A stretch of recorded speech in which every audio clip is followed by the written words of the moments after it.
I noticed it in something as small as the way Ethan lifted his fork. He didn't look at me when he spoke, not even once. And when I look back, that was the moment everything started shifting. If you're watching this, tell me where you're from or what time it is. The dining room felt warmer than usual that evening, though the thermostat hadn't been touched. The overhead light cast a soft yellow glow over the table Laura had set with careful attention. She had always been good at making meals feel like an occasion. Roasted chicken, rosemary potatoes, a salad she tossed just before we sat. Nothing extravagant, but thoughtful. We had eaten like this hundreds of times, and for a while, it was one of the rhythms that made home feel like home. But that night, Ethan brought something else into the room. Or maybe he left something out, like respect or patience or something you don't notice vanishing until it's gone. He talked the way men talk when they want to be admired. Loud enough for the room, not intimate enough for the family. He spoke about new avenues and high-yield opportunities, and a friend of his who practically doubled his net worth overnight. He wasn't asking for advice, not the way he used to. He wasn't even talking to us. It felt like we were just an audience to his performance. Laura nodded when he spoke. Maybe because the alternative would mean confronting what was growing between us. I simply listened. I've always believed silence can be more telling than argument. "So, Michael," Ethan said finally, still without looking at me, "I heard you're completely retired now. Done with work. Done with all that. Business stuff." His tone wasn't curious. It was amused. That subtle condescension people use when they think they've outgrown you. "Yes," I said. "I'm retired." He smirked at his plate, as if that answered more than I said. Laura stepped in quickly. "Michael planned for years. It wasn't a sudden decision. Ethan cut her off. Sure, of course." The room quieted. "Not dramatically. Just enough for discomfort to pull up a chair." I watched him. The expensive watch on his wrist, not paid for by him. The way he tapped his fingers restlessly. The hunger in him to be seen as something more than he currently was. I remembered him at 14, asking for help with a school project, leaning against me while we glued cardboard together. He used to laugh easily back then. He used to look at me like I mattered. People change, sometimes gradually, sometimes all at once, and you only notice in hindsight. The conversation shifted. Laura tried talking about a documentary she saw earlier that week. I added a few words here and there, but Ethan didn't respond. His eyes were on his phone now, fingers dancing quickly. A smile that wasn't for us. The wine, the chicken, the warm light, none of it could soften what was happening. When dinner finished, I excused myself and walked to the mailbox outside. The air was cooler, sharper. I breathed it in like something I had been missing. Inside the box was a folded newsletter from one of the investment firms I still occasionally followed. Quarterly analysis, market performance, a polite reminder of my subscription. I held it in my hand for a moment. A quiet irony. Ethan spoke as if I had nothing left, when the truth was that I simply kept my life private. I returned inside and placed the newsletter on my study desk, not thinking much of it. It was just paper, just information, but paper has a way of revealing truth when the moment is right. Later, while Laura washed dishes, Ethan stood by the hallway texting someone, loud enough for me to hear, quiet enough to pretend it wasn't intentional. "He has nothing left," he said. "He's literally just done." There was laughter on the other end of the line, distant, metallic through the speaker. Ethan chuckled along with it. He didn't know I was there. Or maybe he did. I'm not sure which is worse. I didn't confront him. There was no argument, no raised voice, just a quiet decision inside me, forming like a line being drawn. When people tell the world who they think you are, you don't always have to correct them. Sometimes you just have to wait. And I knew in that moment I would. Because the truth has patience, and I have always had patience. I didn't plan on attending the gathering that night. I only went because Laura asked me to, And I remember thinking as I put on my jacket, something's about to shift. If you're watching this, tell me where you're from, or what time it is.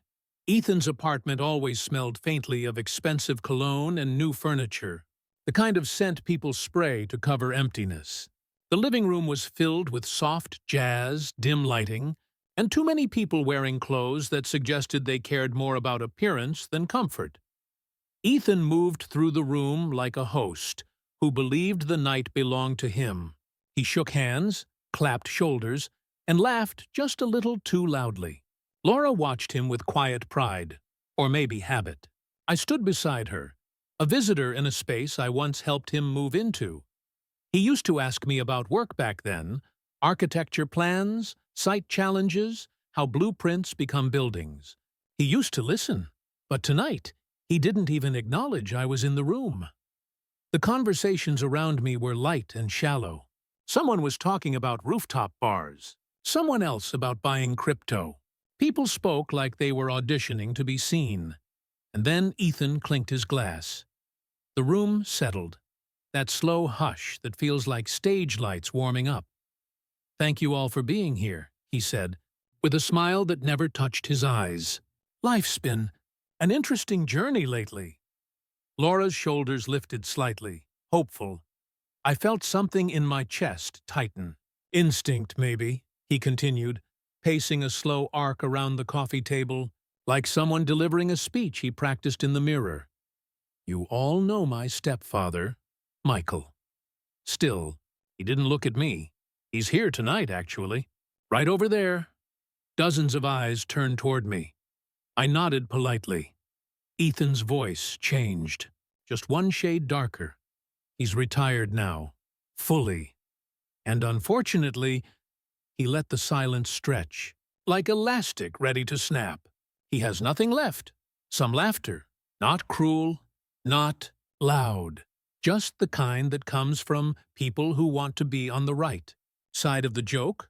Laura froze. I didn't move.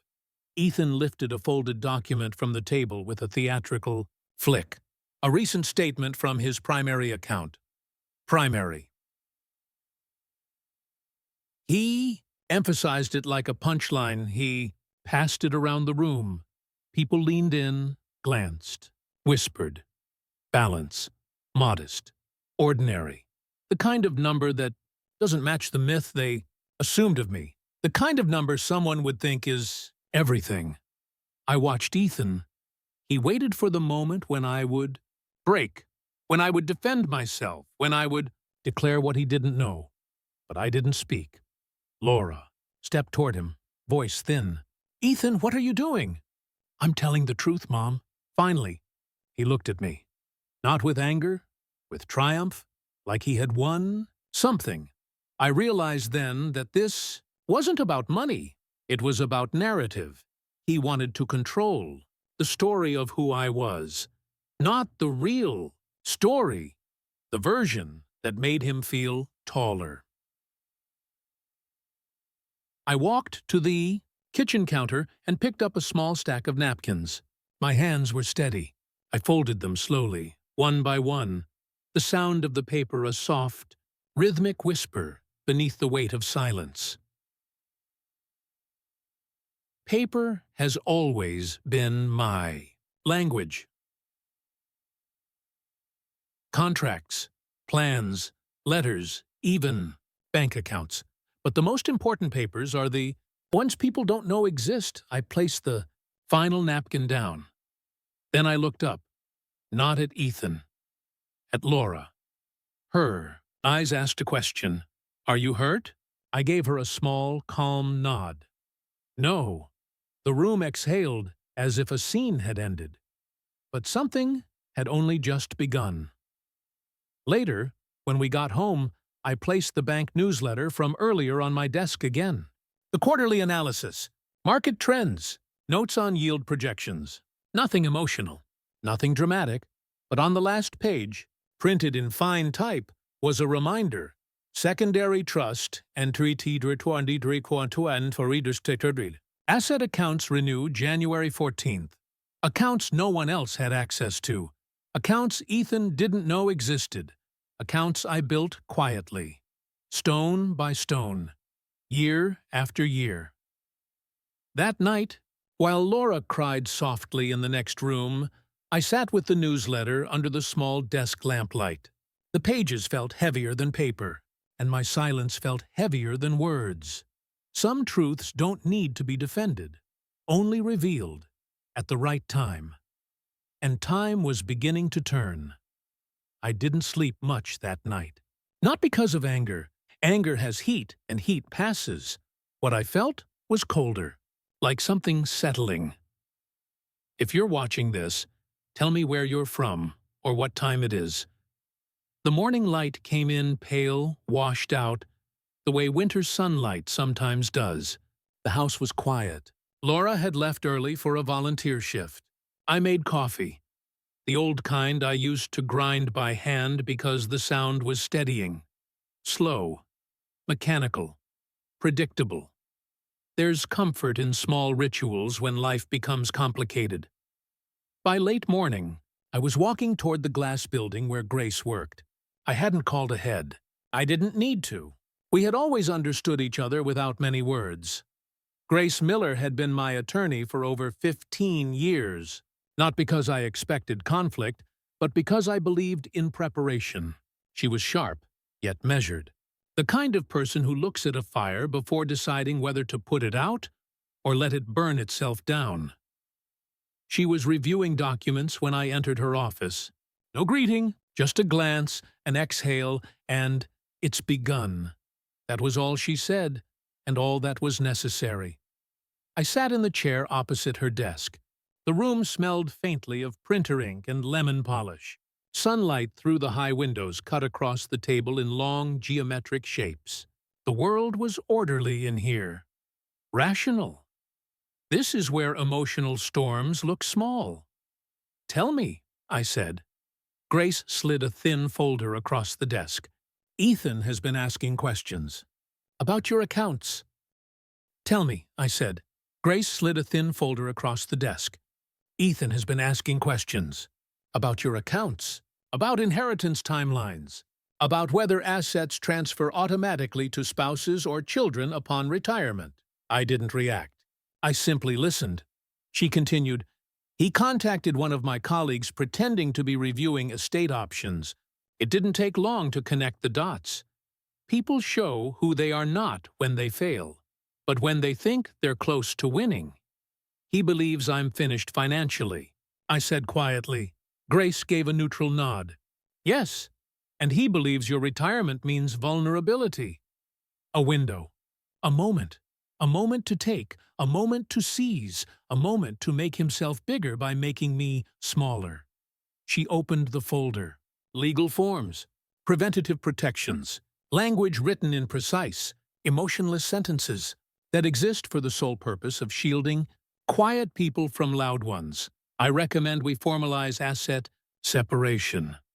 Now, not later. Her pen was already placed on the pour. Signature line. I looked at it. Not the pen, but the meaning behind it. Signing this meant acknowledging that Ethan's behavior was not a phase. Not a misunderstanding, not a son lashing out. It meant acknowledging who he had chosen to become. Still, I did not hesitate. My hand moved slowly, deliberately. The stroke of ink felt like a closing door, and the silence in the room changed shape. Document signed no. Early estate access. Living asset protection. Agreement effective immediately. Grace leaned back, studying me. This won't stop him.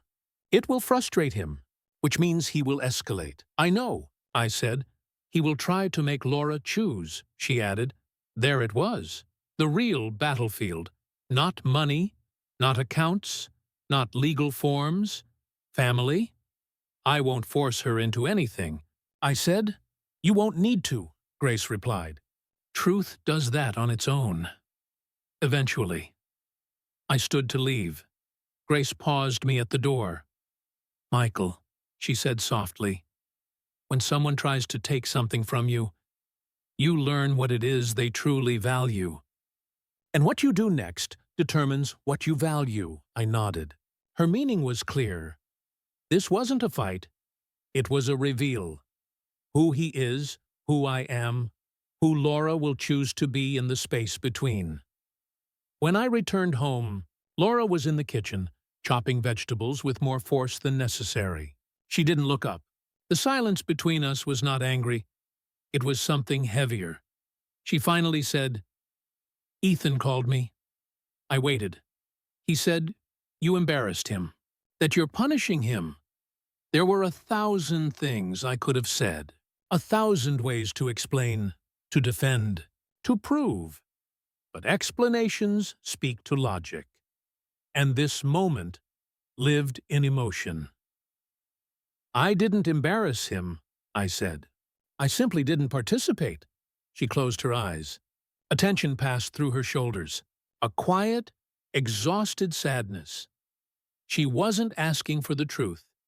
She was asking for the version that made everything easier. But I've learned, ease is temporary. Truth is patient. We stood there in silence, the kitchen knife, the cutting board, the weight of unspoken things, a storm. Doesn't always start with thunder. Sometimes it begins with someone looking away. And that night, when Laura went to bed without touching my hand, I knew the storm had already begun. I could tell she had rehearsed the conversation before I even walked into the room. The way she sat, hands folded, eyes lowered, told me this wasn't spontaneous. "If you're watching this, tell me where you're from or what time it is." It was late afternoon. The light through the living room windows had that soft amber tint that makes even quiet rooms look warm. Outside, a breeze moved through the trees along the street. But inside, everything felt still, too still. Laura waited until I sat down before she spoke. That alone told me she was afraid of how her words might land. "Michael," she said carefully, I think you might need to be a little kinder to him." She didn't say Ethan's name. She didn't need to. I didn't answer immediately. Silence can be a shield or a mirror. I let her continue. "He said you're disappointed in him, that you're shutting him out." Her voice trembled. Not from anger, from guilt. "He's trying, Michael. He's just lost." "Lost," I repeated quietly. "Or taking advantage of the space he's been given." She flinched, just slightly. There was a time when she and I were always on the same side. Quiet mornings, coffee shared, small jokes exchanged in hallways. A time when life felt stable, predictable, safe. But love changes when someone stands between it and asks to be chosen. "He's still my son," she whispered. "And I have never asked you to choose between us," I replied. That was the truth. I had been careful, almost painfully so, not to create that division. She looked at me then, not with accusation, but with searching, as if she hoped the man she married had a gentle explanation ready. Something soft, something forgiving. But there are moments in life where truth is a knife, and hiding the blade only makes the cut deeper later. "Laura," I said, keeping my voice calm, "Ethan is not acting like someone who is lost. He is acting like someone who believes he deserves something he has not earned." Her eyes filled, not with tears, but with conflict. "He's scared," she said. "He feels like everything is slipping away. His job, his identity, his place in the world. And when people are scared, they don't always make the best choices." That part I understood deeply, but understanding does not mean enabling. "He wants money," I said simply. She closed her eyes, as though hearing it out loud made the truth harder to ignore. "I know," she whispered. "But maybe if you just help him this once." There it was, the request she had come to deliver, shaped like concern, carried like obligation. I reached into my pocket and unfolded something silently. A note? "Riti T," one Ethan had written to her. She had left it on the kitchen counter earlier, perhaps not realizing I had seen it. A single sentence, handwritten in hurried frustration. Tell him he owes us. Owes a word that says everything, a word that transforms love into currency. Laura stared at the note in my hands. Her breathing changed, the kind of breath taken when denial collapses. He didn't mean that, she said, but there was no conviction in her voice. He did, I replied gently, and he will say worse if it gets him what he wants. We sat in silence for a long moment. Outside, a car passed. A bird landed on the porch railing. Life continued in its ordinary way. But in that room, something shifted. Not loudly. Not in anger. Just shifted. Laura looked smaller somehow. Not weaker, just tired. Tired of balancing two worlds. Tired of believing love meant sacrificing truth. She placed her head in her hands. I don't know what to do, she whispered. You don't have to do anything, I said. Not now, not today, not yet. I kept my tone soft. Just don't help him hurt himself further by protecting him from consequences. Her breath shook. She nodded, barely. But she didn't look at me. And that was the quiet kind of heartbreak. Not the dramatic kind that shatters rooms, but the subtle one where two people remain in the same space, yet stand on opposite sides of an unseen line. That night, we lay in the same bed, but the space between us felt wide, not hostile, just shaped by truths neither of us knew how to hold without dropping something else. Some fractures don't come from breaking. They come from slow, imperceptible drifting, and sometimes drifting is louder than any argument. I heard the door before I heard his voice. There's a certain kind of slam that tells you the person entering didn't come to talk. They came to win. If you're watching this, tell me where you're from or what time it is. The afternoon light was fading into that blue-gray color the sky takes on just before evening fully commits. Laura was in the kitchen, drying her hands on a towel. I was sitting at the dining table, reading, or pretending to. The words on the page weren't landing anywhere. Ethan walked in with the energy of someone who believed the world owed him an explanation. Not a conversation, an explanation. He didn't say hello. He didn't acknowledge the space, the quiet, or the history. He looked at me. So, you're just going to sit there? He said. I set the book down carefully. Not a performance, just intention. What would you like to talk about? I asked. His jaw tightened. He wasn't here for measured tone. You embarrassed me, he snapped. In front of everyone. You let them think I was begging, that I was pathetic. Laura took one step in, then froze. She didn't want to interrupt. She didn't want to choose. Not yet. I studied Ethan's face, not with judgment, but with recognition. The kind of recognition you have when you see a storm that's been building on the horizon for a long time finally arrive. I didn't say anything about you that night, I reminded him calmly. That's the problem. His voice broke. Not with sadness, but with ego. You just sat there, like you were above it, like you were better than me. Silence can be a blade. He felt it. I didn't raise my voice. I didn't match his heat. That would have validated the performance he had come here to deliver. I wasn't trying to be better, I said. I was trying to not make things worse. He laughed. Short, bitter. You think this is about things being worse? This is about survival, about status, about reality. I need help, and you're just sitting there pretending you don't see what's happening. His words were sharp, but underneath them was panic. Real panic. The kind that makes entitlement look like desperation. I stood slowly. Not to intimidate, just to no longer be seated beneath his anger. If you need help, I said, I can give guidance. I can support you in rebuilding. But I won't hand you money to fix an image you can't afford to maintain." His expression shifted. Hurt, rage, pride, all tangled together.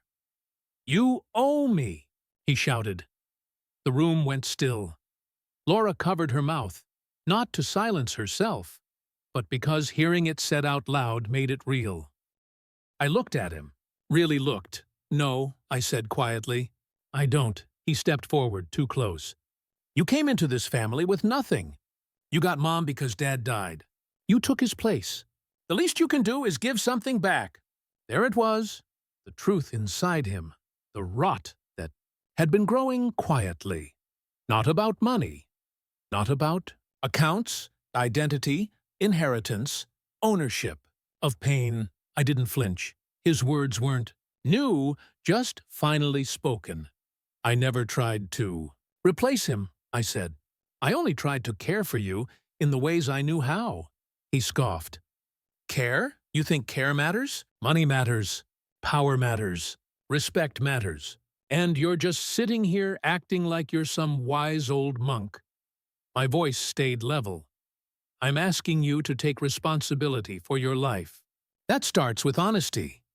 He didn't want honesty, he wanted a shortcut. His eyes darted to the shelf, to the framed photograph of us at the lake years ago. Me with my hand on his shoulder, both of us laughing. He grabbed it. Before I could move, he slammed it face down on the floor. Glass shattered across the hardwood. Laura gasped, covered her heart, tears in her voice. "Ethan, please!" He didn't look at her. His anger was a tunnel, and I was the end point. "You're nothing," he said. "Everyone's going to know it. I'll make sure of it." I didn't respond. Anger feeds on reaction, and I would not give him flame. He stormed out. The front door shook in its frame as it slammed shut. The house went silent again. Not peace. Aftermath. Laura knelt, carefully picking up the shattered glass. Her hands shook. Not from fear, from the realization of a truth she no longer had the strength to deny. I helped her. Silently, piece by piece, slowly, because some damage cannot be undone quickly, and some storms do not pass with rain. They pass with consequence. The house felt thinner after Ethan left, not empty, just stretched, like silence had weight. If you're watching this, tell me where you're from or what time it is. For the next few days, Laura and I moved around each other carefully, like people walking across cracked ice. We spoke only when necessary, soft, functional words about groceries, schedules, dishes. Nothing heavy, nothing real. Some conversations don't need voices to be heard. On the third morning, I drove to see Daniel. The road to his home cut through the older part of town, where the oak trees grow wide and the sidewalks are uneven. I had walked those same streets with Ethan once, when he was younger, and still held my hand when we crossed intersections. The memory came and went like a tired bird passing overhead. Daniel's house sat under a large sycamore. Leaves were scattered across the lawn, though fall was still weeks away. He answered the door with the same gentle expression he always had. Time had thinned his hair, but not the steadiness in his posture. "Michael," he said simply. No surprise, no questions, just understanding. Inside, his home smelled of cardamom and old paper, the scent of someone who reads more than he speaks. His living room was filled with bookshelves instead of decor. Warm, lived in, a space where things made sense. We sat at his small kitchen table, the same one where we had first talked about building the second account years ago. Back then it was precaution, planning, not secrecy, just foresight. This time, it was something else. "I heard," Daniel said, not a question. Not gossip, just acknowledgement. I nodded. It was coming. He poured tea into 2 ceramic cups. Steam curled upward in slow spirals. "You're not here for comfort," he added, eyes steady. You're here to prepare. There are friends you have for joy, and there are friends who know how to stand inside storms without speaking too much. Daniel was the second kind. I placed the news clipping from the bank, the quarterly renewal reminder, on the table, the quiet that changes everything. The sunlight through his window fell across it in clean rectangles. The trust matures in 6 weeks, I said. I want everything moved when it does. The transfer, the protections, the living directives. No room for interference. Daniel nodded slowly, absorbing each word. And Ethan? He asked. I took a breath, held it, released. He believes I've lost everything, I said. And right now, it's better that he believes that. Daniel didn't approve or disapprove. He just understood. You're choosing the silent road, he said. Words won't reach him, I replied. Only consequence will. He sipped his tea, thoughtful. And Laura? There it was, the question beneath every step I had taken. She loves him, I said. I love her. But love doesn't erase truth. It only delays it. Outside the window, a car passed slowly. The world continued moving even as ours shifted. Daniel stood, walked to a drawer, and returned with a folder. Thick, bound, everything in perfect order. Your second trust account, he said. All updated, all structured, all shielded. The assets are clean. The trail is clean. The access is sealed. I placed my hand on the folder. It felt heavier than paper should feel. Not because of money, but because of what it represented. Choice, responsibility, distance, and a quiet kind of protection that does not announce itself. Daniel. Updates and prints, the second trust account renewal. File, prepped for fund transfer, and legal shielding. We walked outside together. The late afternoon light stretched long shadows across the yard. The sycamore leaves rustled softly. Though there was almost no wind, Daniel looked at me, not as an advisor now, but as a friend. You know he'll push harder, he said. I do. He will try to break you where he thinks you are weakest. I nodded. He already has. Daniel didn't argue, didn't offer reassurance. He simply placed a hand on my shoulder. Some support speaks without words. As I left his house and stepped onto the sidewalk, I caught movement across the street. A car parked too casually. Gaitin, figure in the driver's seat, shoulders hunched, face turned just slightly. Ethan, watching. Not approaching, not shouting, not demanding, just watching. Like someone who knew something was slipping but couldn't name what it was. Our eyes met, only for a second, before he looked away.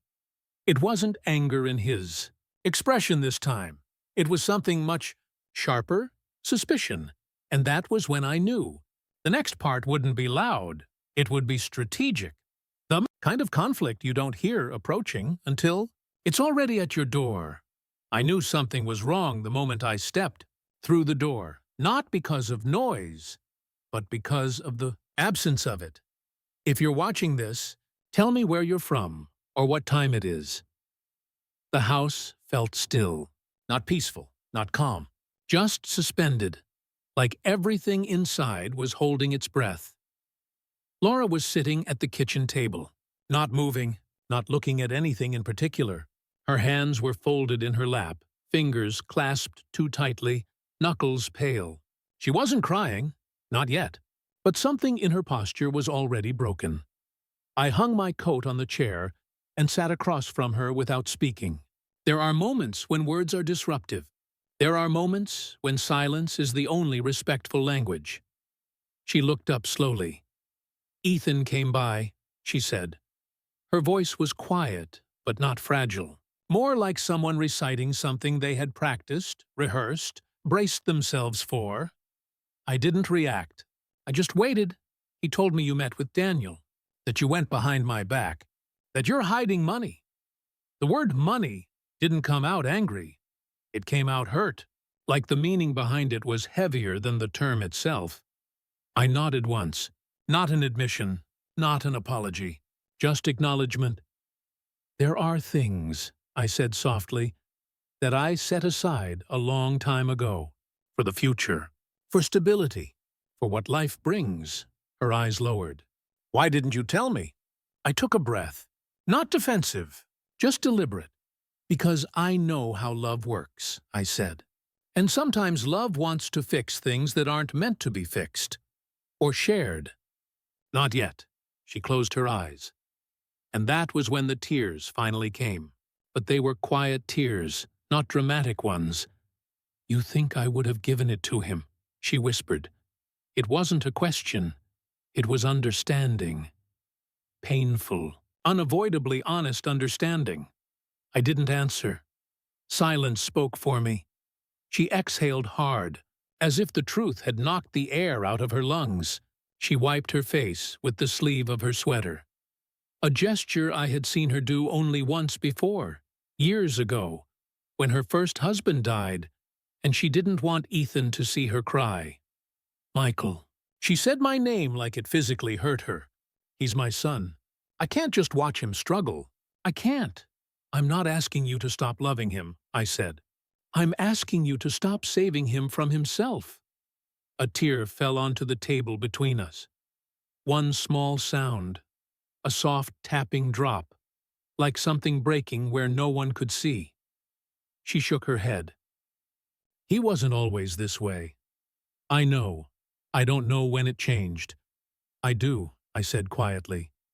When he learned that pain could earn him protection, and that anger could earn him power. She looked at me, not as her husband, but as the only person willing to say what she had been afraid to think.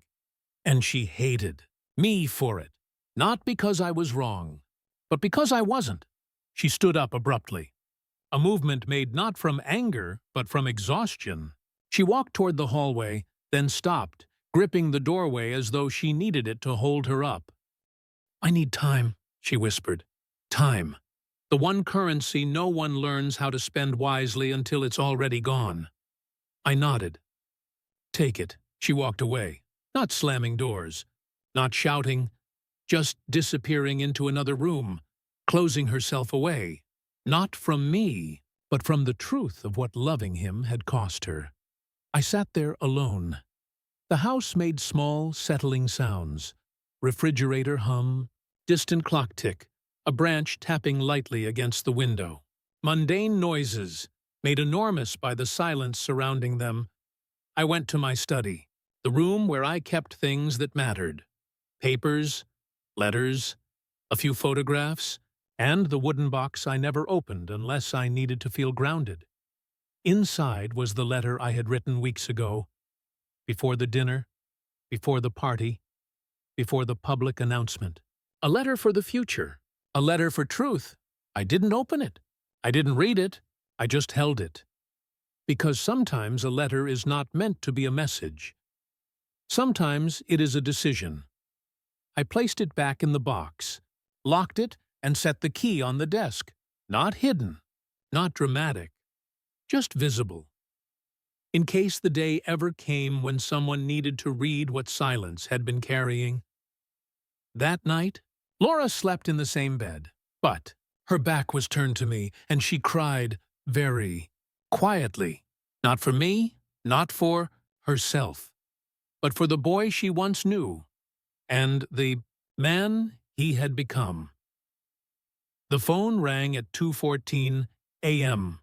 Not the kind of ring that startles you awake, more the kind that seeps into your sleep until you're suddenly standing in the dark, heart already beating faster than your thoughts. If you're watching this, tell me where you're from or what time it is. The house was completely silent. Even the clock in the hallway sounded distant. Laura reached for the phone before I did. She always has lighter sleep. Her voice was groggy at first, then suddenly sharp, frightened. What happened? She whispered. Then, we're coming. When she hung up, she didn't look at me. Just said, it's Ethan. He's at the hospital. No explanation. No details, just urgency. We drove through the night in near silence. The streetlights passed over us in long intervals, illuminating her face in flashes, her jaw tight, her eyes blinking too quickly, her breathing uneven. I didn't touch her. Comfort would have felt like intrusion. The hospital lobby was bright, washed in the sterile white of sleepless places. A nurse led us down a hallway that smelled of antiseptic and tired fluorescent light. When we reached the room, Ethan was sitting up in the bed. Not injured, not bruised, not hooked to machines. Laughing with two of his friends, who looked like they had come straight from a bar. He waved a bandaged wrist like it was a badge of honor. And then I said, "If the stairs want to fight, they better be ready," he joked. His friends roared with laughter. Laura stepped forward instantly. "Ethan, oh my God, are you okay?" He looked at her like she'd interrupted something minor. "Yeah, Mom, I slipped." People slip. His eyes flicked to me. And there it was, no gratitude, no relief, just calculation. He was waiting to see what I would offer. Money, reassurance, rescue. His meaned. Friends whispered to each other. The room smelled faintly of cheap beer and mint gum. The hospital monitor beeped steadily. Indifferent to the emotional weight in the room, the nurse approached us with a clipboard. "Since there was no insurance provided, we'll need a payment authorization before discharge," she said. She wasn't rude. Just procedural. Paper beats drama. Always she handed me the printed hospital bill. The amount wasn't catastrophic, manageable, something easily paid. But it wasn't the number that mattered. It was the expectation. Ethan leaned back smugly, arms crossed, waiting.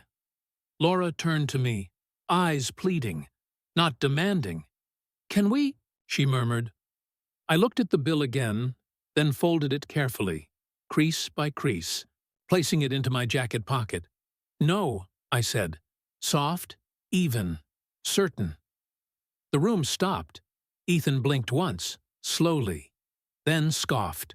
"You're unbelievable." Laura whispered my name, not angry, just wounded.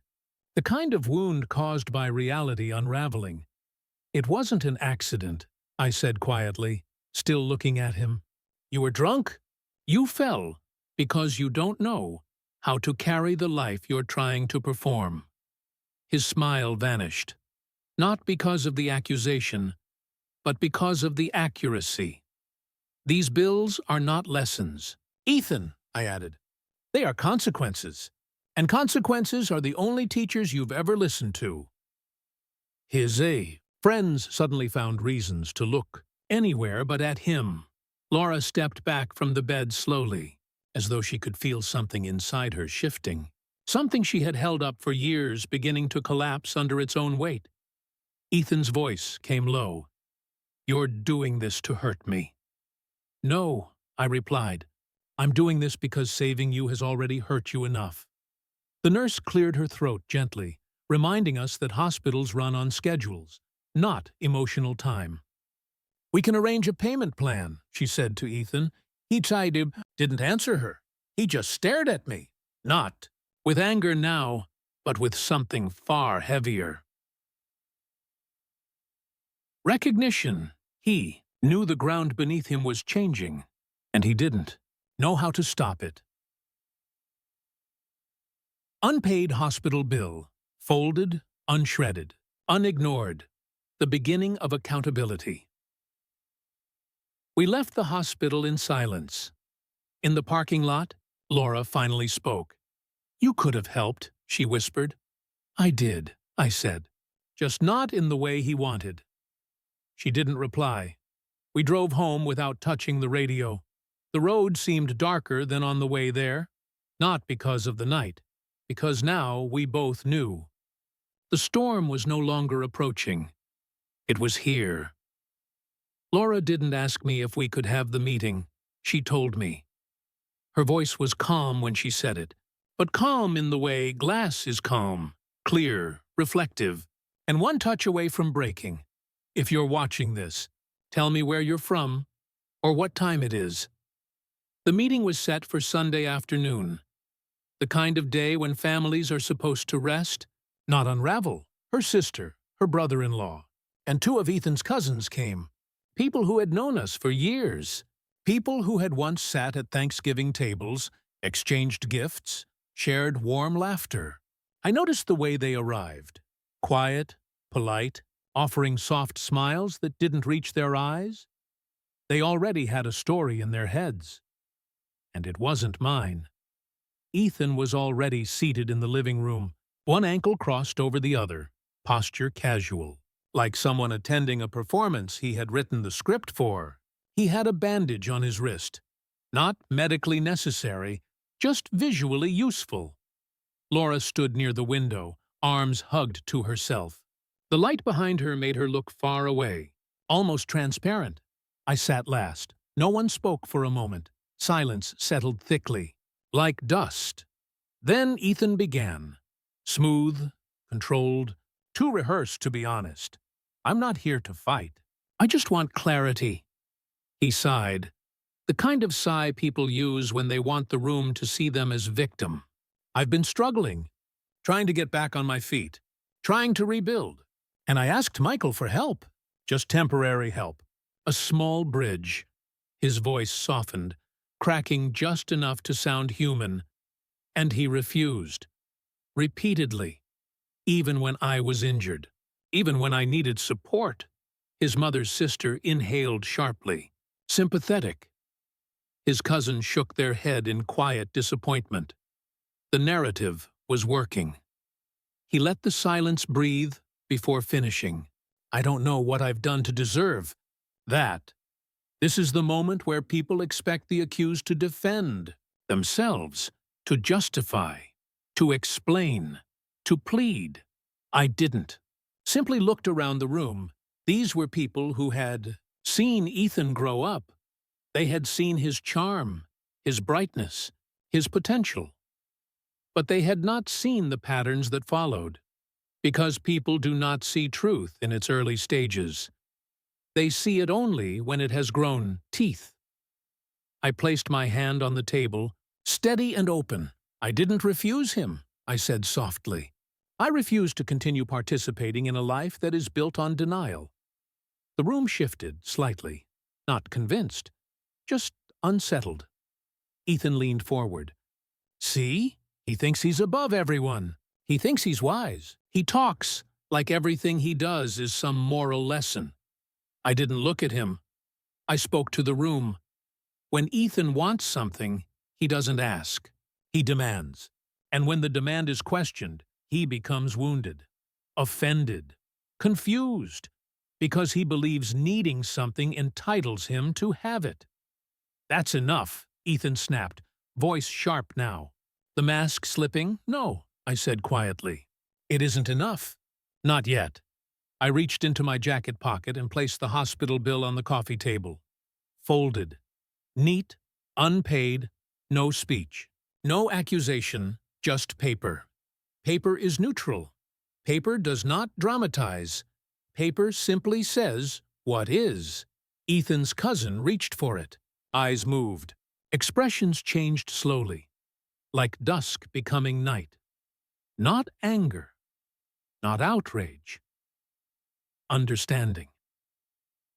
A heavy, uncomfortable understanding, because it was clear what happened. Ethan hadn't been abandoned. He had been shielded for so long that responsibility felt like cruelty. Laura closed her eyes. Her shoulders trembled. Her sister touched her arm. Maybe we should all take a step back. Ethan's jaw flexed. He felt the shift, the ground moving. Beneath him. This was not about money anymore.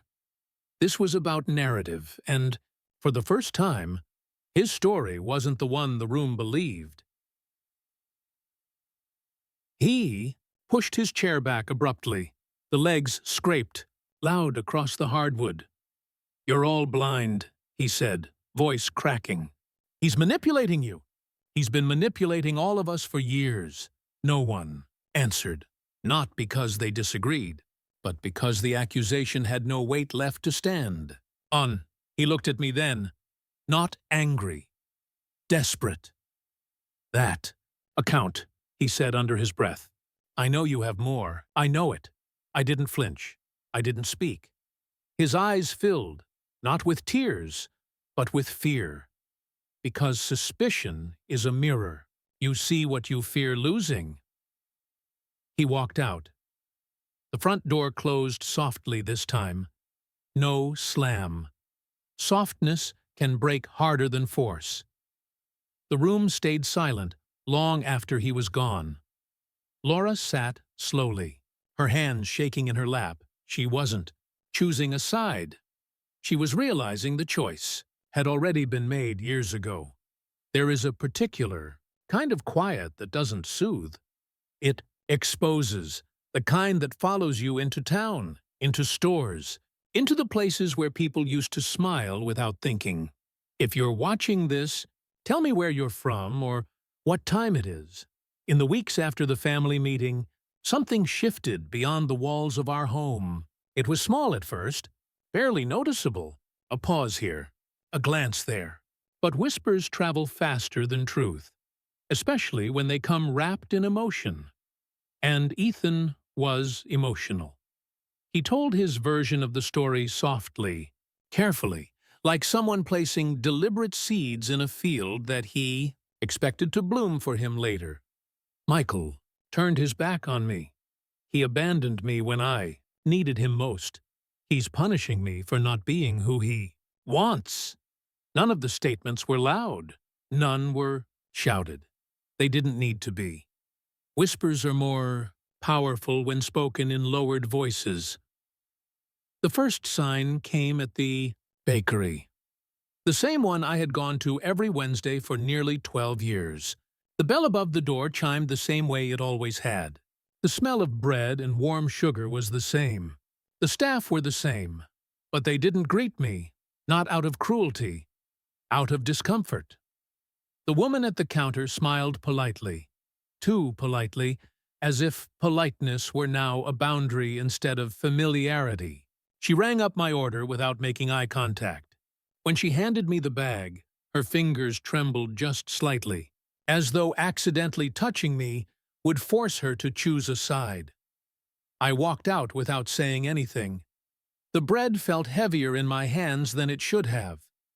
It continued like that. At the post office, the clerk who used to chat with me about weather and holidays nodded stiffly instead.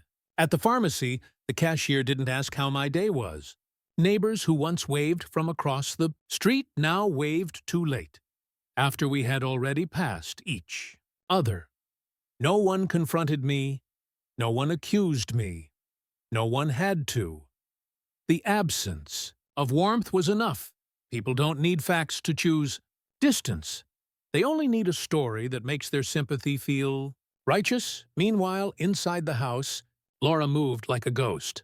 Not angry, not resentful, just lost. She cooked, but without care. She cleaned, but without rhythm. She slept lightly, waking often.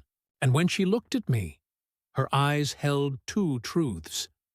She still loved me, and she still loved him. And love, divided, becomes sorrow.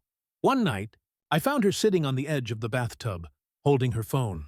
The screen was dark. She wasn't calling anyone, just holding it, waiting for something.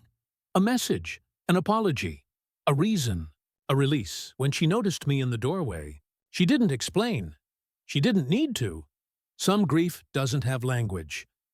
We were living in the same house, but we weren't living the same life. I began writing again.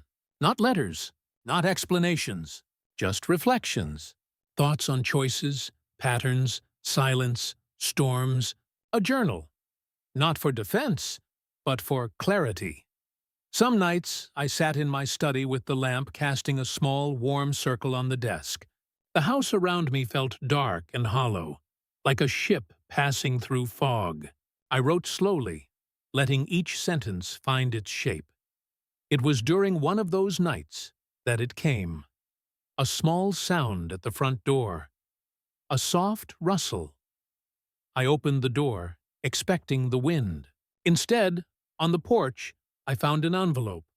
Off-white, plain, no stamp, no address inside it.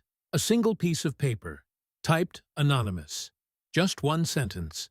You deserve what's happening. No. Signature. No clue. Just judgment. The words were not surprising, but the effort to deliver them privately, that said everything. Held the paper under the warm lamplight for a moment, letting the weight of it exist. Then I struck a match. The flame caught quickly. The paper curled in on itself and turned black around the edges. The smoke rose in a thin, delicate thread before disappearing completely. I didn't keep the ashes. There was no evidence worth preserving. Some attacks are too small to respond to, and too telling to ignore. Outside, the street was quiet. The night air felt cold. Inside, the silence settled again, but this time I recognized it. It was not the silence of peace. It was the silence that comes before a deeper fracture, a fracture that would no longer be invisible, because Ethan's next move would not be whispers. It would be a strike, and he believed I wasn't ready. But he was wrong. The call didn't come from Ethan. It came from Grace. Her tone was calm, but there was something sharpened underneath it, like a blade wrapped in paper. If you're watching this, tell me where you're from or what time it is. Michael, she said, you need to come in. No explanation, no context, just instruction. I arrived at her office an hour later. The hallway was quiet, the carpet absorbing sound, the air cool in the way offices often are, designed for logic, not feeling. Grace's assistant nodded to me, already expecting my arrival. Inside her office, a single folder lay open on the table. Ethan filed an inquiry to the probate department, she said. Probate? I repeated. Slow, steady. Grace nodded. He tried to initiate early claim proceedings on your estate. Most people don't think about probate unless someone has died. Ethan hadn't filed for inheritance. He had filed as if I were already gone. He claims you're mentally unfit to manage your assets, she continued, that your retirement is evidence of cognitive decline, and therefore your estate should be reviewed for early transfer to a family dependent. It was an attack. Not loud, not emotional, not strategic. A surgical strike. The kind that requires planning and confidence. Grace tapped the folder. He submitted messages, selective statements, half-context conversations. He's crafted a narrative. I felt no shock, only confirmation. This was the moment he had been building toward. Grace leaned back in her chair. Her expression was composed, but her eyes were guarded. He underestimated one thing, though. I raised an eyebrow. You planned 10 years ahead of him, she said. Slowly, she slid a document across the desk toward me, a notarized cognitive certification, dated 2 months after my retirement, filed quietly, filed. Intentionally filed before Ethan ever suspected I had anything worth taking insurance against exactly this move. I remembered the day I signed it. Daniel had suggested it. I had agreed, believing it was simply a prudent measure. Preparation, not anticipation. Now, it was the line between what was mine and what he believed he could claim. I lifted the paper. My signature looked steady. The doctor's statement, clear, the date precise. The room felt very still. File this, I said. Grace nodded once. There's more, she added. Since he attempted to access your assets under false pretenses, we can file a response that prevents him from applying again for several years. I understood what that meant. Stopping him wasn't just defense. It was denial of opportunity. He would feel it, and he would react, Grace studied me. He will escalate. When entitlement loses access to its target, it seeks leverage elsewhere. I knew where that leverage lived. Her name was Laura, but I didn't say it, because saying it would make it heavier. Grace closed the folder. Their soundless shut was louder than any door slam. "You are not at war, Michael," she said softly. "He is. You are simply refusing to surrender." I nodded. Not victory, not relief, just clarity. Document filed, probate countersuit, plus cognitive competency certification. Ethan's attempt is formally denied. When I returned home, the house was dim. Late afternoon light spilled in through the blinds in long, thin lines. Laura was sitting on the couch, hands clasped in her lap, just as she had been the week before. She didn't look up when I entered. "Ethan called me," she said. Her voice was flat, like a surface without ripples. I waited. "He said you're trying to cut him out, that you're trying to take everything away from him, that you've been planning this." I stood across from her, not sitting, not moving closer, not crowding the space between us.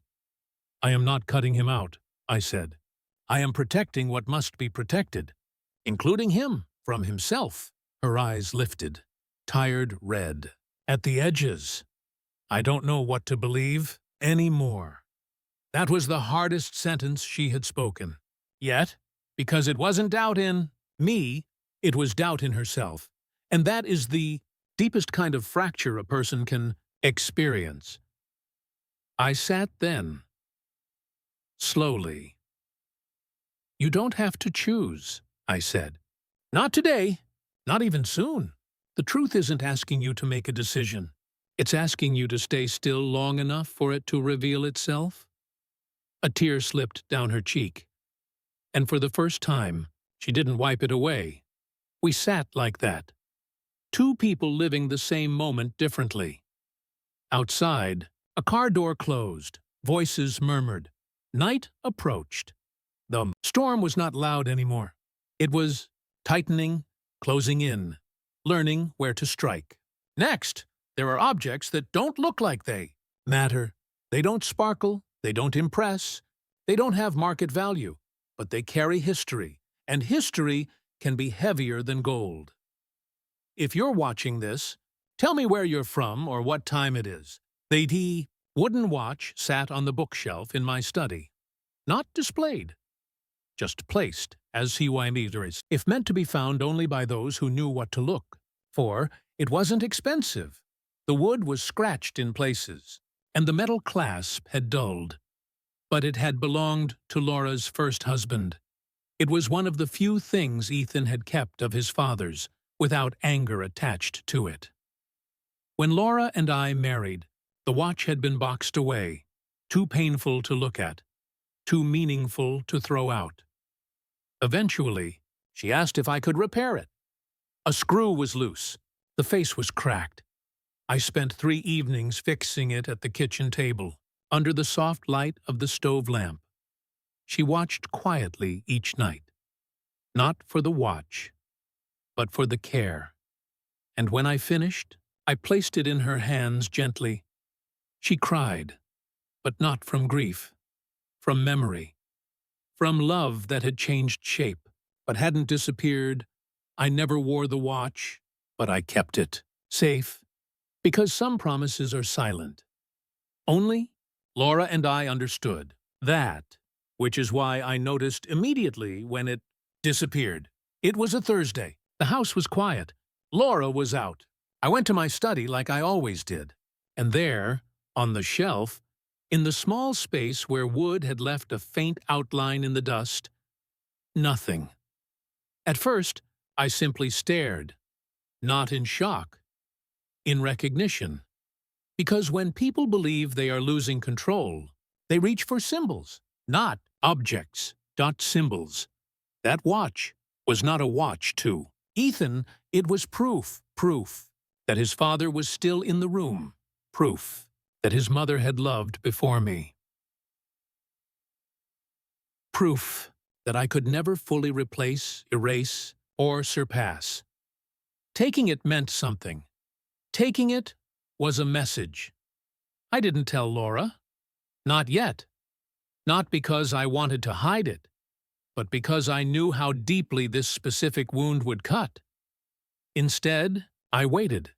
It took 2 days for the second message to arrive. A notification on my phone, from a number I didn't recognize, a link. No text. The link opened to a listing on a second-hand marketplace. Wooden watch. Vintage. Slight wear. $89. The photos were unmistakable. The scratched bevel.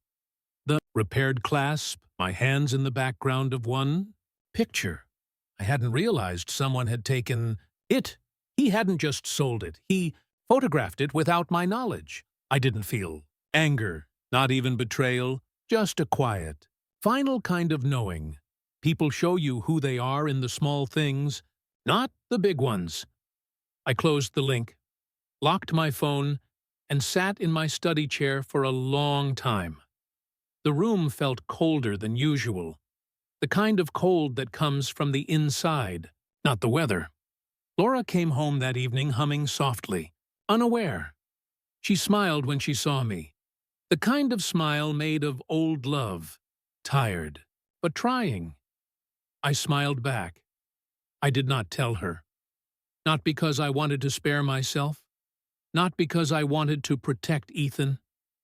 I wanted to protect her from the moment she would realize that the boy she raised, the boy she lifted and carried and defended, had crossed a line she never believed he was capable of crossing. There is pain you do not speak aloud because speaking, it would make it too real. There is grief that sits in the body before the mind can understand it. So I let the truth sit quietly, like a watch placed on a shelf. Disappeared, but not gone. Listing screenshot, saved. Not to use, not to prove, just to remember. The exact moment the line was crossed. That night, Laura fell asleep with her hand resting lightly against my back. Gentle, instinctive, unaware of the shift forming beneath us. I lay awake, listening to her breathing, not angry, not plotting, just present. Understanding fully now. This story was no longer about entitlement or inheritance or accounts. This was about meaning, about what is held and what is given up and what is taken. The next move would not be mine. It would belong to consequence. Sometimes, turning points don't arrive with dramatic sound. Sometimes, they arrive like a page being turned, soft, final, irreversible. If you're watching this, tell me where you're from or what time it is. The morning was gray. Not stormy, not bright, just muted. A sky that looked like it was waiting for something. I drove to Daniel's office with no music playing, no radio, no distraction. Just the steady hum of the car and the quiet acceptance of what was about to happen. Daniel's office was small, tucked between a florist and a law practice. It always smelled faintly of cedar and dusted paper, a place where time seemed to move more slowly, more carefully. When I walked in, he was already standing beside the table, a stack of documents arranged neatly in order. "It's time," he said. No greeting, no hesitation, no sentiment. We sat across from each other at the table where, years ago, we first discussed the idea of separating stability from visibility. The table was scratched in places and unevenly polished. An honest surface, the kind that has heard truths, not performances. Daniel slid the first document toward me. Trust account maturity confirmation. Effective as of midnight. Funds had transitioned into the phase where they could be directed elsewhere, strategically, privately, permanently. I read slowly, not because I doubted the words, but because I wanted to feel the weight of them. For years, I had prepared for storms I hoped would never come. This was not about revenge then. It wasn't even revenge now. This was about clarity, about putting things where they belonged. My signature moved across the page, smooth and steady. My hand didn't shake. Daniel slid the next document. Beneficiary allocation transfer. Living trust. This was the heart of it. The second account. Everything I had built quietly, piece by piece, would no longer be tied to inheritance expectations or emotional leverage. It would go into a foundation, a scholarship fund, something that would live quietly under Laura's maiden name. Not my name, not Ethan's, not anyone's legacy to perform, just good done, without announcement. Daniel watched my face as I read. "You're sure?" he said. "It wasn't a question." "Yes," I answered. We moved to the third document, legal shielding. This prevented the funds from being contested, from being relitigated, from being framed as betrayal. It placed the assets in a space where they served the world. Not egos. Everything Ethan believed he was entitled to was no longer his to imagine. And I felt no triumph. Only certainty. When the last signature was done, Daniel closed the folder and rested his palms over it the way someone rests their hands on something sacred. "You didn't do this to punish him," he said. "You did it to stop him." I nodded. Punishment is emotional. Boundaries are structural. And this needed to be structure. I stood, and Daniel walked me to the door. We didn't hug, didn't shake hands. We simply understood each other in silence. Some friendships don't need ceremony. Outside, the air was cold. The sky still waiting. As I walked to my car, I saw a reflection in the glass door behind me. Not Ethan this time, just me older, quieter, still. Here, still myself. Trust account transfer. Confirmation. Signed. Filed. Protected. The ID. Future quietly rewritten. When I returned home, Laura was sitting at the dining table. She had a cup of tea wrapped in both hands, untouched, steam rising in thin ribbons. Her eyes lifted when I entered. Not accusatory, not asking, just tired. I sat down across from her. Neither of us spoke for a moment. She finally said, "Something has changed. I can feel it." "Yes," I said. She studied my face, searching for anger, for blame, for pride. She found none. "Will you tell me?" she asked. "When the time is right," I said.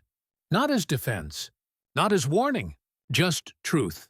Her eyes softened, not in agreement, but in acceptance, that the moment for understanding had not yet arrived. We sat like that for a while.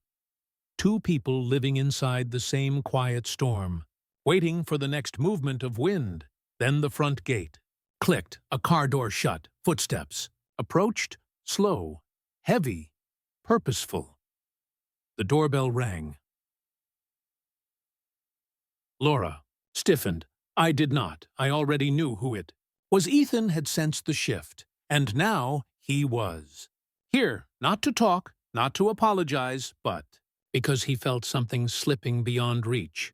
And people who cannot control outcomes try to control narratives.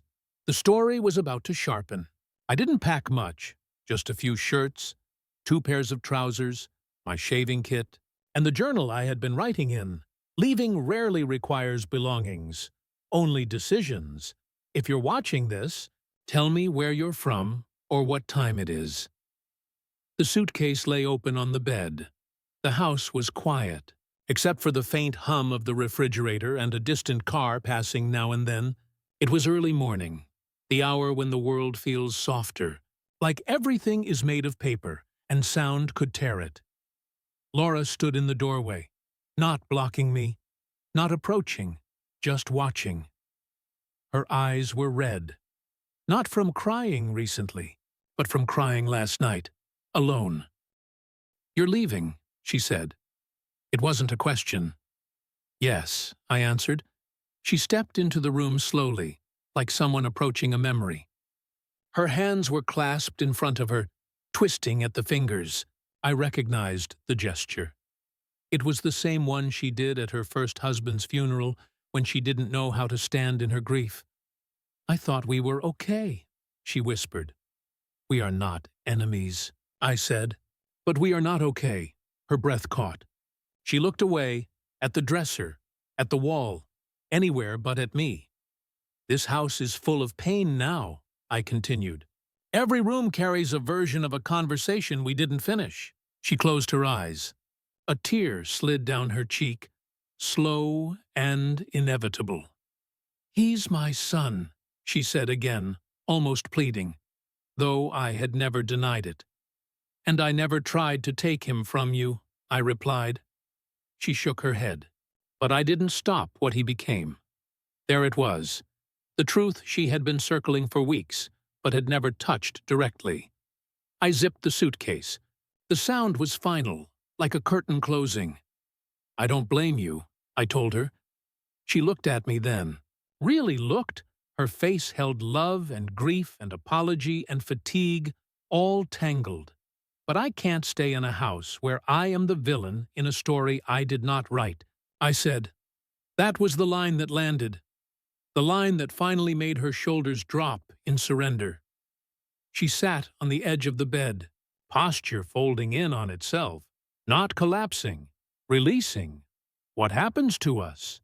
she asked quietly. "I don't know," I said. "Maybe time will tell. Maybe distance will clarify. Maybe we find our way back to each other. Or maybe this is where our paths run parallel, instead of together." She didn't argue. She didn't beg. She didn't break. She simply nodded. Love doesn't always fight. Sometimes it endures in silence. Walked to my study, the room where everything had begun to shift. The letter I had written weeks ago was still in the wooden box. I took it out and placed it on the dining table where we had once shared morning, coffee and comfortable quiet. The envelope was unsealed. On the front, in plain ink, "Read only when you're ready. Not when you're hurt. Not when you need me. Not when you choose. Just ready. Because readiness is not a moment of crisis. It is a moment of truth." I left the key to the wooden box. Beside it, no dramatic placement, no symbolism, just a quiet object on a quiet table. Then I walked to the front door. Laura had followed me there. She didn't reach for me. She didn't stop. Me. She simply placed her hand on my arm. "I don't know how to lose both of you," she whispered. I took her hand gently, held it between mine, and pressed my forehead to hers. "You don't have to lose either of us," I said. "But what you do next will decide what you keep." Her breath trembled. Then I stepped back.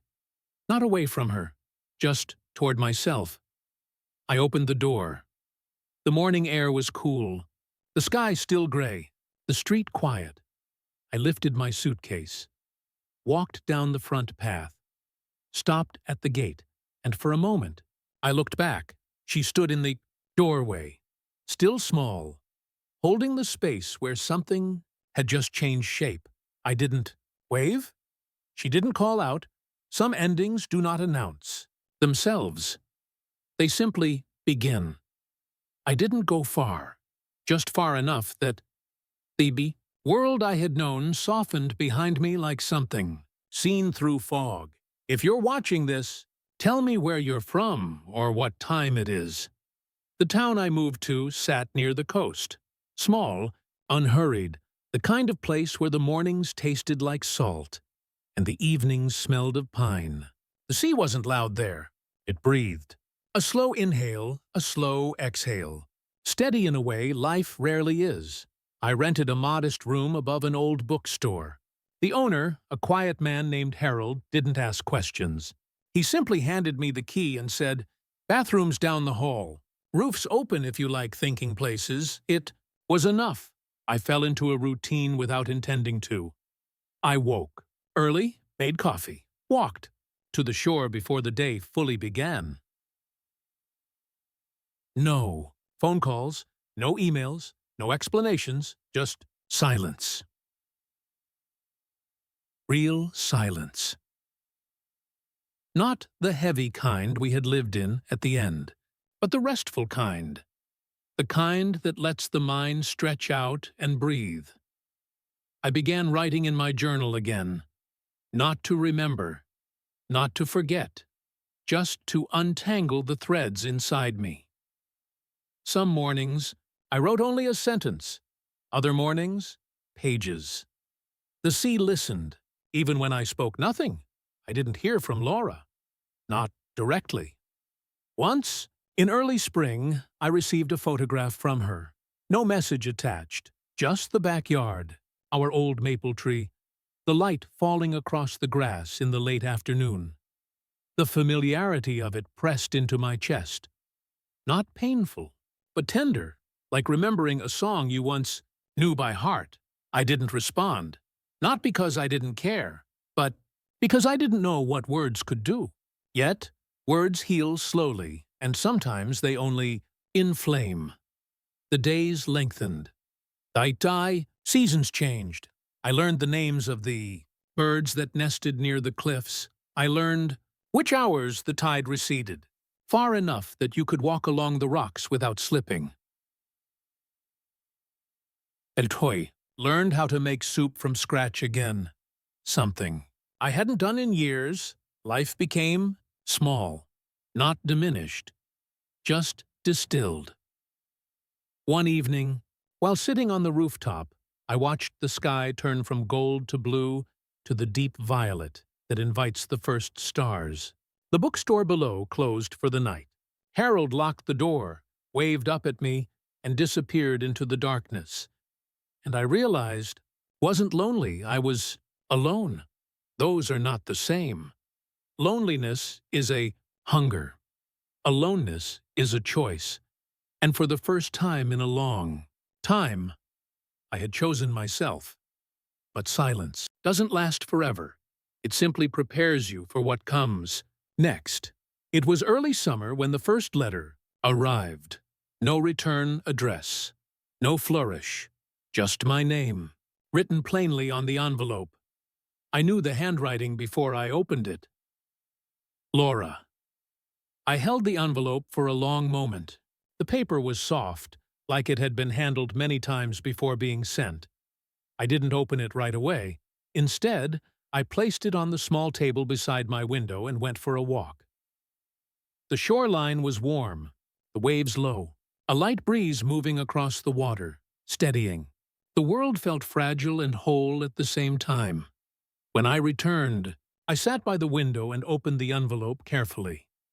Inside was a single sheet of paper. Her handwriting small, precise, familiar. I miss you. I don't know how to be in the same house without you, but I don't know how to be myself without him either. I'm trying to understand what love is when love hurts like this. No accusations, no explanations, just truth.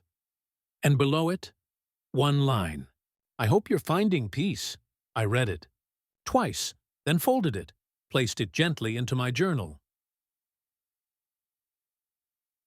Didn't cry, not because I was numb, but because the emotion was too full for tears. Healing doesn't arrive like a sunrise. It arrives like the tide touching your feet, then pulling back, then returning again. A few days later, I saw Ethan's face by accident, on a glowing screen in a cafe window. He was thinner, his eyes darker. The smile wasn't real. He was moving, but not moving forward.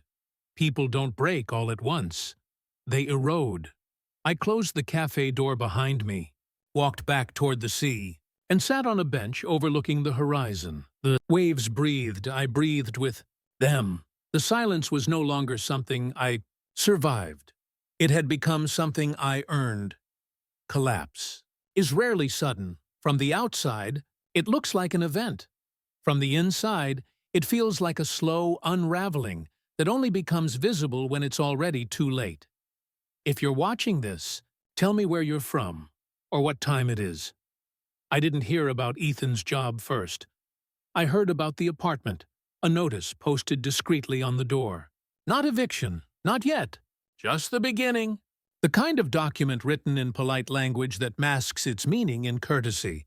Failure to remit payment within the next 30 days will result in forfeiture of residence. It was taped crookedly. Paper rarely lies. It just waits to be. Read. I saw it by chance one afternoon while passing through town. I didn't step closer. I didn't knock. I just looked long enough to understand what it meant. Then I kept walking. Sometimes the hardest mercy is letting reality speak for itself.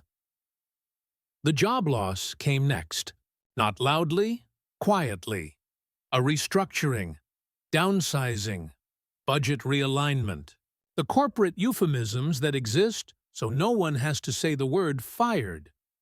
His friends didn't stay long after that.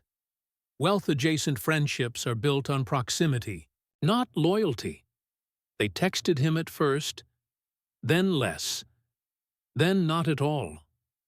The nights grew longer for him, the kind of nights where rooms feel too large and silence feels like someone pressing their hand against your chest. He tried to hold the image. Together, the expensive shoes, the curated, social media smiles, the laugh that didn't reach the eyes. But performance is exhausting when no one is clapping. It was late, autumn, when I saw him again, not up close, from across a grocery store parking lot. He was standing with his hands in his pockets, shoulders hunched against a wind that wasn't even cold. His clothes hung differently on him, not sloppy, but worn. He looked like someone who had aged. Years and months. He didn't see me, and I didn't approach. Not because I didn't care, but because the timing was still wrong. Healing has a doorway, and forcing someone through it only teaches them to resent the threshold. The final break came, through paper, as it always does. A bank statement left on a counter. Whether intentional or accidental, I don't know. Balance 0.14. That's not poverty. That's an end of pretending. When pride hits 0, truth enters, he called Laura.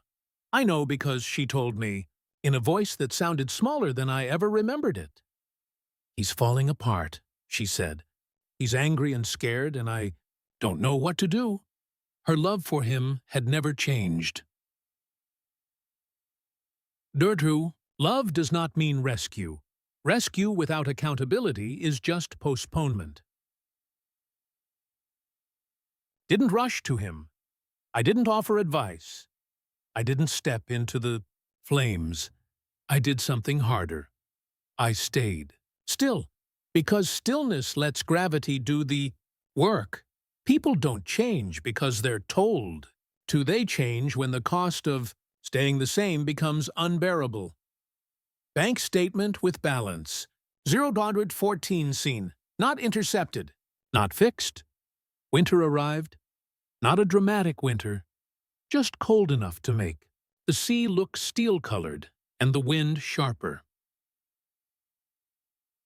I continued my routine: coffee, shoreline, journal, the RVE slow building of a new life made of simplicity, not reaction. Then one early morning, as I walked the cliff path, I saw a figure far down the shoreline, head lowered, hands in pockets, steps slow, unsure. He walked like someone who wasn't sure if he was headed toward something or away from something. He could no longer carry Ethan. He didn't see me at first, not until he lifted. His head and the wind blew his hair back, and his eyes found mine across the distance. He froze, not in fear, in recognition. A long, quiet recognition that stretched across the space between us. He didn't shout, didn't run, didn't collapse. He simply stood for the first time in years. No performance, no anger, no entitlement, just a son who had reached the edge of all the stories. He had told himself, I didn't walk toward him. I didn't wave. I simply waited, because if he was finally ready, he would come on his own, and he did. Step by step, slow, uncertain, real, for the first time in our entire shared history. He wasn't trying to be bigger. He was just trying to be seen. I saw him long before he saw me. He was just a dark shape moving along the shoreline, shoulders bent, steps uncertain, like someone learning how to walk in their own life again. If you're watching this, tell me where you're from or what time it is. The sky was overcast, pale and silver, the kind of morning where the world feels muted. The tide had receded, exposing dark stones slick with seawater. The air smelled of salt and cold metal. This was a morning for quiet things. Ethan walked slowly, as if each step required thought. He wasn't here to perform. Not today. When he finally looked up and saw me standing on the cliff path, he froze, not out of fear, out of recognition. He hadn't seen me in almost a year, but our silence had spoken, louder than any argument we'd ever had. He didn't call my name. He didn't wave. He simply changed direction and walked toward me, his steps growing steadier as he approached. When he reached the base of the path, he stopped a few feet away, close enough to see the tiredness in his eyes, not close enough to feel familiar. His voice was rough when he finally spoke. I didn't. Nowhere else to go. Not an apology. Not an explanation. Just truth. Unpolished. Unprotected. I nodded once. You found your way. He let out a breath that seemed to deflate the last bit of pride still holding him upright. There were so many things he could have said. Accusations. Defenses. Excuses. But none of them came. Instead, he looked down at his hands. They trembled. He reached into his coat pocket, slow, careful, and pulled out a crumpled photograph. The one from years ago. The lake. The sunlight. His head resting against my shoulder. Both of us smiling like the world was uncomplicated. He held it out to me. I kept it, he said. The edges were worn soft. The image slightly faded, handled too many times. The kind of object someone turns to when the noise of life grows unbearable. I didn't take it from him, not yet. Some things have to be held by the person who brought them. He swallowed hard. His voice broke on the next sentence. I don't know how I became who I am. There it was. Not confession. Not guilt. Recognition. The first necessary step. You didn't become anything new, I said gently. You just stopped being who you were trying to be. He blinked. A tear didn't fall, but it gathered. Everything is gone, he whispered. The apartment, the job, the people. I kept thinking I could fix it, impress my way through it, talk my way out of it, but it just kept getting worse. Silence settled between us. Not punishment, not hesitation, just space for truth. And Mom? He asked, voice small. She's trying to understand, I said. But you have to understand too. He nodded painfully, like the motion itself hurt. I don't know if she'll forgive me. She doesn't need to forgive you, I answered. She needs to see you try. He closed his eyes. People imagine turning points happen in dramatic moments, shouting, slamming doors, revelations shouted in the rain. But real turning points happen like this.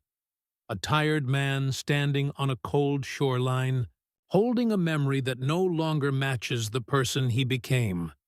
He opened his eyes again, and they were different now, not younger, not older, just honest. Finally, he extended the photograph again. This time, I took it. The paper was soft at the edges, fragile from too much handling. I didn't smile. I didn't speak. We just stood there, looking at a moment from another life, a life that still existed, somewhere beneath the wreckage. He didn't ask to stay with me, and I didn't offer, because healing is not a rescue, it is a direction. I'm here, I said simply, not a promise, not a guarantee. Chudi, presence, he nodded. Not gratitude, not relief, just acknowledgement. Then we walked slowly, side by side, not touching, not needing to. Two people who had stopped pretending and were finally standing in the quiet truth of what remained. Some truths do not arrive like storms. They arrive like morning light, soft, steady, and impossible to ignore once they're seen. If you're watching this, tell me where you're from or what time it is. Laura had kept the letter sealed for months. She dusted around it, moved it from table to drawer to nightstand, avoided looking directly at it. Not because she was afraid of what it said, but because she already knew what was inside. Words are not frightening. What they confirm is, the house had grown quieter since I left. Not empty, just hollow in the way a place feels after laughter has been removed from it. The rooms still held memories, but they no longer offered warmth. On a Sunday morning, nearly a year after my departure, Laura woke before sunrise. The early light reached across the bedroom floor in long, pale stripes. She sat on the edge of the bed, her hand resting on the lacquered wooden box. The envelope lay beside it, unopened, untouched. This time, she didn't move it. She didn't walk away. She slid her thumb beneath the flap and broke the seal. The sound was barely audible, yet it felt like the opening of something enormous. She unfolded the letter slowly, the handwriting familiar, steady, the same way I had. Written notes on grocery lists or birthday cards or reminders taped to the refrigerator. The letter did not accuse, it did not blame, it did not ask. Kitty explained. It spoke of the years after her first husband died, how Ethan had been a boy lost in grief, and how she had poured herself into him so completely that she had forgotten how to let him learn to stand without her. It spoke of how I entered their lives, not as replacement, not as repair, but as witness and companion. It spoke of love, not the dramatic kind, but the chosen kind, the daily kind, the kind built from dishes, washed and hands held and silence shared. And then it spoke of the second account, not the numbers, not the strategy, not the secrecy, but the reason. To protect her, to protect what we had built, to protect the parts of her heart that had been weathered too many times by loss and guilt and devotion, to protect Ethan, not from the world, but from the consequences of being shielded. From it for so long, the letter did not say, "He became entitled." It said, "We taught him that pain earns rescue." That was the line that broke her. Her breath tightened, her chest pulled inward, her shoulders curled as if bracing for a memory she had avoided for years. She did not cry loudly. There was no sound, just tears sliding down her face, falling onto her hands, resting on the paper, darkening the ink slightly where it touched. Because, for the first time, she saw the cost. Not of Ethan's choices, but of her own love, her well-intentioned, wholehearted, unconditional love. She had given him everything except the one thing he needed, the weight of his own life. She sat for a long time, hours, maybe. Outside, birds began to move in the garden. The day brightened. The world continued with no awareness of the private shift happening in that room. Finally, she folded the letter back into its envelope, not to hide it, to keep it. She placed the box and the letter into her bag.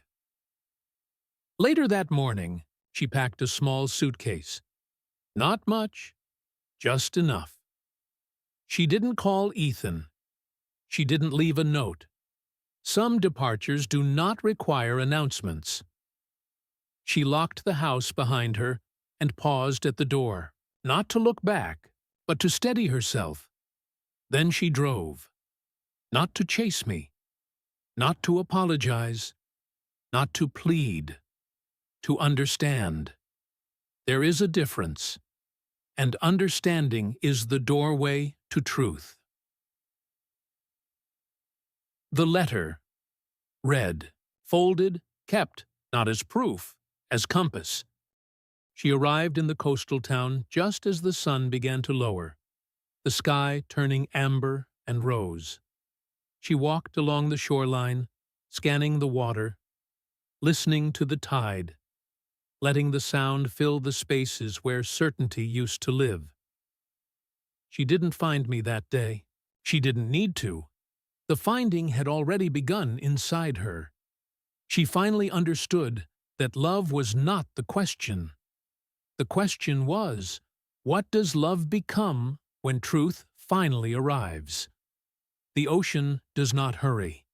It moves at the pace of the earth, turning, patient, ancient, unbothered by the noise of our small human tragedies. If you're watching this, tell me where you're from, or what time it is. I sat on the bench overlooking the shoreline, the same weathered bench I had sat on nearly every morning since I moved to the coastal town. The paint was peeling at the edges, and the wood was rough where the salt wind had worn it down, but it felt solid, familiar, honest. The sun had just begun to rise, the sky shifting slowly from slate blue to pale gold, the water catching the light in long, shimmering strokes. I heard footsteps before I saw him. Not hurried, not hesitant, just present. Ethan approached quietly and sat beside me. Not too close, not far, just enough. We watched the water for a long time without speaking. Shared silence can be heavier than spoken grief, and softer than spoken forgiveness. The tide rolled in, rolled out. A gull landed on the rocks below us. The world went on. Finally, he spoke. You come here every day. It was not a question. Yes, I said. He nodded. His breath shook. I didn't understand, he said, any of it. I kept thinking life was performance, achievement, image. His voice faltered. I thought if I looked strong, I would be strong. I didn't respond. People must hear their own admissions, not rush past them. He swallowed hard. I wasn't angry at you. Not really. He paused. I was angry that you saw through me. And I didn't know how to be seen without feeling small. His hands were trembling again. Not with fear, with release. Sometimes shaking is what letting go looks like. I didn't tell him he was forgiven. I didn't tell him he was understood. I didn't tell him time heals. I simply listened. The ocean breathed for us. After a while, he reached into his coat pocket, pulled something out slowly. The wooden watch, the same one he had sold, but not the same one he was holding now. The face had been replaced with care. The wood had been polished. The band repaired. He had found it, bought it back, restored it, not perfectly, not professionally, but earnestly. He placed it in my hand. I can't fix everything, he said, but I can return what I took. The watch felt warm from his touch, lighter than I remembered. Or maybe I had been the heavy one all along. I didn't say, thank you. I didn't have to. The silence between us held the words. We sat like that for a long time, Two lives that had collided in love and fractured in fear, now intersecting not as enemies, not as strangers, but as something simpler. Two humans who had stopped running from themselves. The sun rose higher, warming the air. The tide climbed closer to the rocks. A new day, quietly forming. Ethan looked out at the horizon. His voice was barely above a breath. What do I do now? It was not a plea. It was a question born from humility. I answered softly, "You start where you are, and you tell the truth." He nodded. Tears slipped down his face. Not dramatic, just human. We didn't hug. We didn't shake hands. We didn't try to seal the moment. We simply remained, side by side, present, alive. The watch sat between us on the bench, not a symbol of the past, a symbol of the work ahead. The wooden watch, returned, not as apology, as responsibility.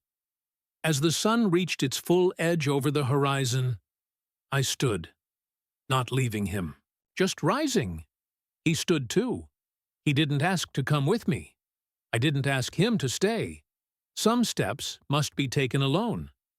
But this time, he did not walk away in anger, and I did not walk away in silence.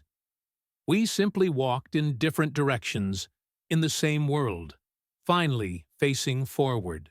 Some rooms feel heavier when people enter them, not because of the furniture or the walls or the air, but because of what is about to be spoken there. If you're watching this, tell me where you're from or what time it is. The lawyer's office was quiet, with wide windows overlooking the gray ripple of the harbor. The world outside moved slowly. Fishing boats drifting, gulls circling, water folding over itself again and again. The kind of view designed to remind you that life goes on, no matter what is said inside four walls. Grace stood near the window, a folder in her hands. She didn't look triumphant. She didn't look tense, just steady, like always. Laura arrived first. She looked smaller than I remembered, not physically, but emotionally, as if she had set something heavy down but didn't yet know what to do with her hands. She sat without speaking, her eyes tracing the grain of the table. Ethan entered moments later. He didn't slouch. He didn't swagger. He didn't avoid eye contact. He simply walked in and sat beside her. Not as a child leaning on a parent. Not as a man trying to prove anything. Just present. Grace cleared her throat gently. "This isn't a traditional will reading," she said. "Nothing is being distributed today. This is a disclosure of structure, a clarification of what has already been set in motion. No drama, no suspense, just truth arriving on paper." She opened the folder and began. Michael established 2 accounts during his working years. One was visible, standard, used for living expenses and daily life. The second, a long-term trust, matured last year. Laura's eyes flicked up. Ethan did not move. Grace continued. This trust was moved, legally and permanently, into a foundation under Laura's maiden name. The foundation's purpose is established as scholarship support for individuals pursuing architectural, engineering, and restoration work. It operates independently, without personal beneficiaries. The room fell still. No gasp, no shock, just realization. The second account, the one Ethan had hunted, would never belong to him. Not now, not ever. Grace turned a page. There remains a personal clause. She looked at Ethan. His hands tightened slightly on his knees. The scholarship fund is authorized to hire an apprentice assistant or coordinator, Grace said, whose position is reserved for Ethan should he choose to apply. Laura's breath caught. Not pain. recognition. Ethan looked at me, not with hope, not with gratitude, not with anger, with understanding. This was not exclusion. This was responsibility. Grace continued reading, her tone unwavering. This position is not guaranteed. It must be earned through documented effort, consistent attendance, and professional conduct. Compensation is modest but steady. The purpose is not financial support, but structured rebuilding. The room swallowed the words slowly. No one rushed to fill the silence. This was not punishment. It was an invitation, but one he would have to walk toward himself. Grace placed the folder down gently. That is all. No applause, no tears, no collapse. Just truth, sitting in the center of the table like a lit candle. Just truth, sitting in the center of the table like a lit candle. Ethan didn't speak for a long time. When he finally did, his voice was quiet. "Why would you offer me this?" I looked at him, not with softness, not with hardness, just plainly. "Because you are capable of building something," I said. "But you have to build it with your hands, not with your expectations." His eyes lowered, not in shame, in acknowledgement. Laura reached out and touched his hand. Not to save him, not to shield him, but to stand with him. She had learned. Too, Grace closed her folder. The meeting was over. We walked out into the hallway. Ethan stopped beside me. "I don't know if I can do this," he said. "I don't need you to know," I replied. "I need you to try." His breath shook once, then steadied. He nodded.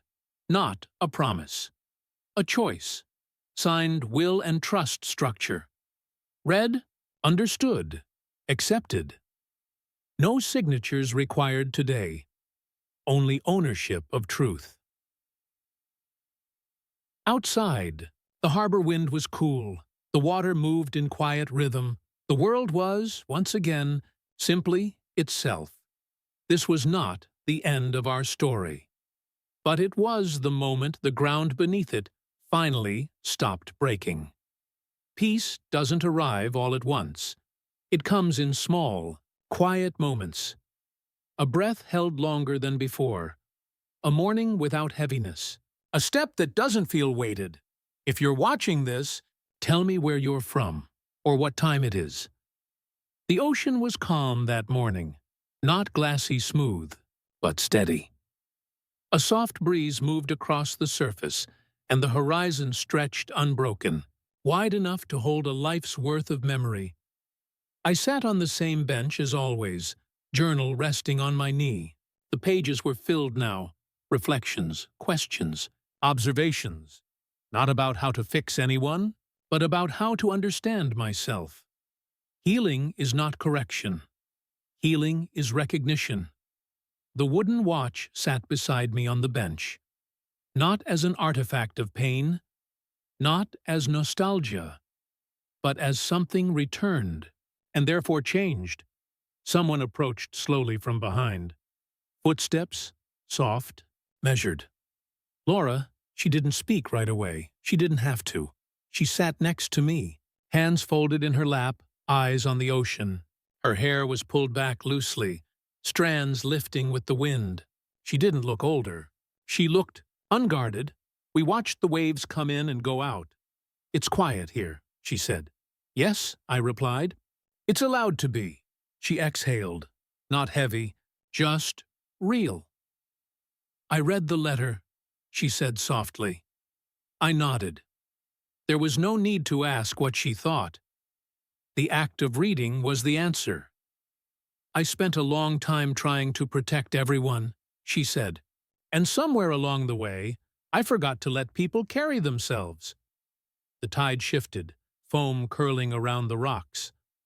"I thought love meant holding on," she continued. "But love is also letting someone meet their own reflection." I didn't look at her. Understanding is received more clearly when the eyes are on the horizon. Ethan started the apprenticeship yesterday, she added. A small smile formed at the edge of her mouth, not pride, relief. He was quiet, tired, serious. I didn't recognize him at first, she paused. But I think that's the point. Growth changes a face, a posture, a voice, not loudly, gently. We let the silence settle again, but this time it didn't feel heavy. It felt shared. After a while, she placed her hand on the bench, palm open, resting between us, not asking, not expecting, just offering. I looked at her hand. For a moment, not as a demand for decision, but as a presence to acknowledge. Chelsea he placed my hand lightly over hers, not reclaiming the past, not promising the future, just being with her here. Now, the ocean breathed. I don't know what comes next, she said. No one does, I replied, and that was freedom. We sat like that, with the watch between us and the water stretching endlessly. Ahead, no dramatic reconciliation, no vows, no triumphant music, just two lives that had weathered something difficult and come out the other side softer, not harder, the kind of ending that is not ending, just continuation. I picked up the watch and held it in my hands. The wood was warm from the sun. Time is not something we win or lose, we simply choose how to spend it. I turned slightly toward Laura. Walk with me? I asked. She nodded. We stood, slowly, like people who understand the value of unhurried movement, and walked down the path that led to the shoreline. Not back home, not toward a destination, just forward, side by side. The tide came in gently, touching our feet. The day opened quietly around us, and I understood then, fully. Some accounts are not held in banks. They are held in the way we choose to live, in what we protect. Childhood traders, what we return, in what we allow to grow, and in the silence we finally learn how to share. The end, but not a final one.